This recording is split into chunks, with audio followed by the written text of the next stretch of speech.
Hi friends, welcome back.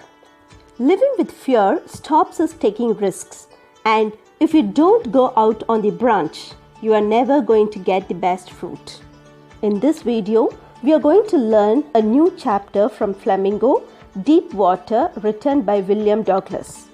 If you're watching my video for the first time, please subscribe iShoes English Grove and click on the bell icon. Let's get to know about the author. William Douglas was born in Maine, Minnesota. After graduating with a Bachelor's of Arts in English and Economics, he spent 2 years teaching high school in Yakima. However, he got tired of this and decided to pursue a legal career. Douglas was a leading advocate of individual rights. He retired in 1975 with a term lasting 36 years and remains the longest serving justice in the history of the court. The following excerpt is taken from Of Men and Mountains.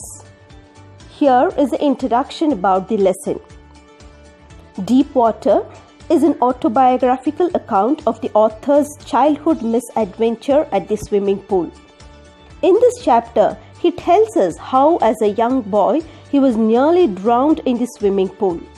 Thereafter, he feared water so much that he avoided it whenever he could. But, on the other hand, he was also determined to get rid of his fear. Slowly and steadily, he overcame the fear of water in the end. Let's get to know about the theme. The chapter Deep Water is an essay written by William Douglas in which he shares about his fear of water and how he overcomes the fear with courage, hard work, determination, willpower, perseverance, and a strong desire to learn swimming. The theme covered in this chapter is fear and his triumph over it. Let's perceive the idea. It conveys the idea that fear is a great obstacle to our happiness and progress. It is a negative feeling which we can overcome by sheer willpower and optimism. Let's perceive the summary of the story. William Douglas recalls a misadventure of childhood. It had happened when he was 10 or 11 years old. He had decided to learn to swim. There was a pool at the YMCA in Yakima which was safe. It was only 2 or 3 feet deep at the shallow end and 9 feet deep at the other. The drop was gradual. He got a pair of water wings and went to the pool. He hated to walk naked into water and show his very thin legs. The author had developed an aversion to the water when he was 3 or 4. His father had taken him to the beach in California. They stood together on the surf. The waves knocked him down and swept over him. He was buried under water and his breath was gone. He was frightened. His father laughed, but the overpowering force of the waves filled terror in the young author's heart. Unpleasant memories were revived when he went to the YMCA pool for the first time. Childish fears were stirred, but soon he gathered confidence. He watched other boys paddling on water with their water wings. He tried to learn by imitating them. He did this 2 or 3 times on different days. He was just beginning to feel comfortable in the water when the misadventure happened. When he went to the pool, there was no one else. So he sat on the side of the pool to wait for others. Shortly afterwards, a big boy, a boxer, came. He was probably 18 years old and had beautiful muscles on his legs and arms. He called the author skinny and asked how he would like to be plunked in water. The boxer boy picked Douglas and threw him into the deep end. He struck water in a sitting position. He swallowed water and at once went to the bottom. He was frightened, but did not lose his wits. He made a plan. He would make a big jump when his feet hit the bottom, and he would come to the surface like a cork, lie flat on it, and then paddle to the edge of the pool. Those 9 feet appeared more than 90.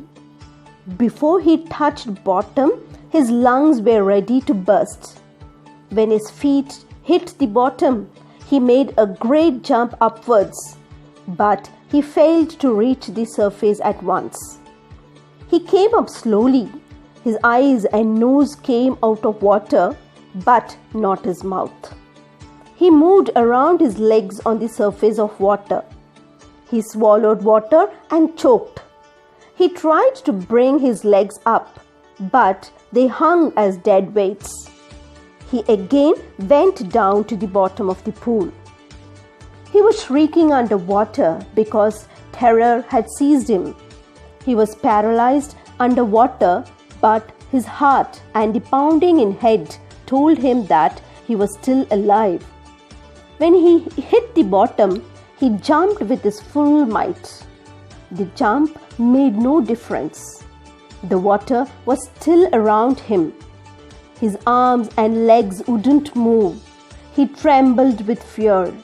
He tried to call for help, to call mother, but nothing happened. Then he rose up. His eyes and nose were almost out of water. He sucked for air and got water.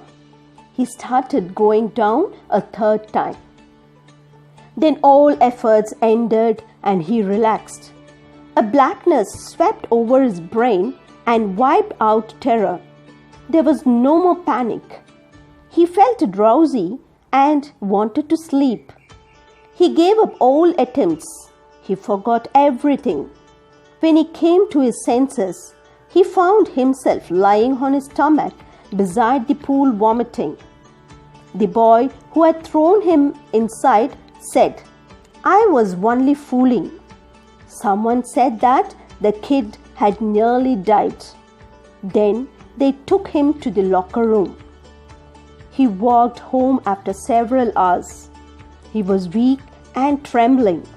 He shook and cried when he lay on his bed. He couldn't eat that night. For days a haunting fear was in his heart. He never went back to the pool. He feared water and avoided it whenever he could. A few years later, he came to know the waters of the Cascades. He wanted to get into them. Whenever he did so, the terror that had seized him in the pool returned. His legs would become paralyzed. An icy horror would grab his heart. This handicap remained with him even as time passed. Whenever he went, the haunting fear of water followed him. It ruined his fishing trips. It deprived him of the joy of canoeing, boating, and swimming. He used every method he knew to overcome his fear. Finally, he decided to get an instructor and learn to swim. He went to a pool and practiced 5 days a week, an hour each day. The instructor put a belt around him. A rope attached to the belt went through a pulley on an overhead cable. He held on to the end of the rope. They went on this way for many weeks. On each trip across the pool, a bit of panic seized him.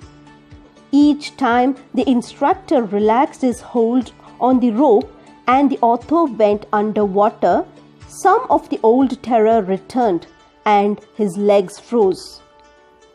It was 3 months before the tension began to slack. Then the instructor taught him to put his face under water and exhale, and to raise his nose and inhale. He repeated the exercise hundreds of times. Very slowly, he shed some of the old panic as his head went under water. Then the instructor held him at the side of the pool and had him kick with his legs. He did so for weeks. Gradually, his legs relaxed. Thus, Piece by piece, he built a swimmer. When he had perfected each piece, he put them together into an integrated whole. He had started practicing in October, and in April, the trainer told him that he could swim. He asked the author to dive off and swim the length of the pool. He began to crawl stroke. When he swam alone in the pool, tiny remnants of the old terror would return. But now he could rebuke his terror. This went on till July. He was still not satisfied. So he went to Lake Wentworth in New Hampshire. There he dived off a dock at Triggs Island. He swam 2 miles across the lake to Stamp Act Island. He swam to the crawl, breaststroke, side stroke, and backstroke. The terror returned only once. When he was in the middle of the lake, he put his face under and saw nothing but bottomless water. He asked terror what it could do to him, and it fled away. Some doubts still remained.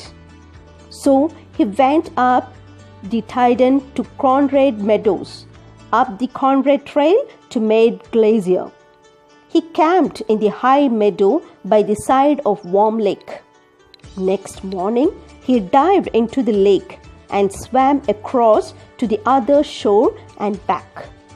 He shouted with joy, and Gilbert Peak returned the echo. He had conquered his fear of water. The experience had a deeper meaning for him. Only those who have known stark terror and conquered it can appreciate it. In death there is peace. There is terror only in the fear of death. Roosevelt knew it. He said, "All we have to fear is fear itself." Douglas had experienced both the sensation of dying and the terror that fear of it can produce. The will to live somehow grew in intensity. At last, Douglas felt liberated. He was free to walk the trails and climb the peaks and to ignore fear. Being brave isn't the absence of fear. Being brave is having that fear but finding a way through it. Hope you all understood this chapter. Thank you.